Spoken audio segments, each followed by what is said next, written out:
In 1974, I want to talk to you about the chairs. Oh, yes. Were in Smithsonian. Oh, that was a that? day to remember. Poor Carol wasn't feeling well. He couldn't go to Washington. But the Smithsonian Institution took our 2 chairs, and they're still there. You can see them in a glass case. That was a remarkable day. Betty Davis went. Betty was a source of great pleasure all the way, and amusement too, but she was the talk hostess, and we all had our little interview for this 90-minute show with Betty at the Smithsonian. Before that, we had a big lunch given us in the Senate office building. At the same time, the Egyptian president was being interviewed down the hall. It was the early Tuesday after the weekend of the Camp David Accords. Sadat was down the hall being interviewed. So we're going to our room where our luncheon is, and all these lights down the hall, this great wide hall in the Senate office building. And what's going on down there?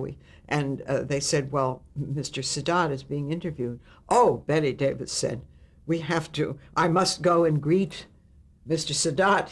When I was doing Murder on the Nile, he greeted me so hospitably in Egypt. I must go and greet him. Well, there were 6 guards who formed a line across that hall to keep anybody from going near that television camera and the lights and everything. We saw Betty Davis walk down the hall. The guards parted like the Red Sea. And she went right straight through and spoke to Mr. Sadat. And then I have to tell you this story because it's charming. So she sat at a table at the lunch with my daughter, Pam, and Pam excused herself to go to the ladies' room. Oh, Pam, I'll go with you. So she went too. And so Pam's in a booth, and she heard all the water in the faucets in this room being turned on. And she wondered, what is going on? She came out, and Betty Davis was cleaning the sinks. And she said, Pam, we must keep our country's buildings clean. And almost in a way insinuated that Pam might join her. Pam ran from the room.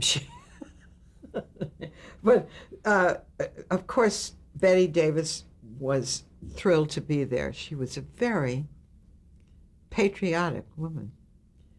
Well, we get to the end of the day, and there's going to be a party in Georgetown. And it seems that everybody knew about it except Betty. And so she had made a joke during the show that she probably was ready to be installed in the Smithsonian regarding her age. And by George, there she was, left at the Smithsonian. So, but it's all right. Somebody found her. But I sat at that party next to Walter Cronkite, got a personal rundown of the Camp David meeting. It was just very thrilling.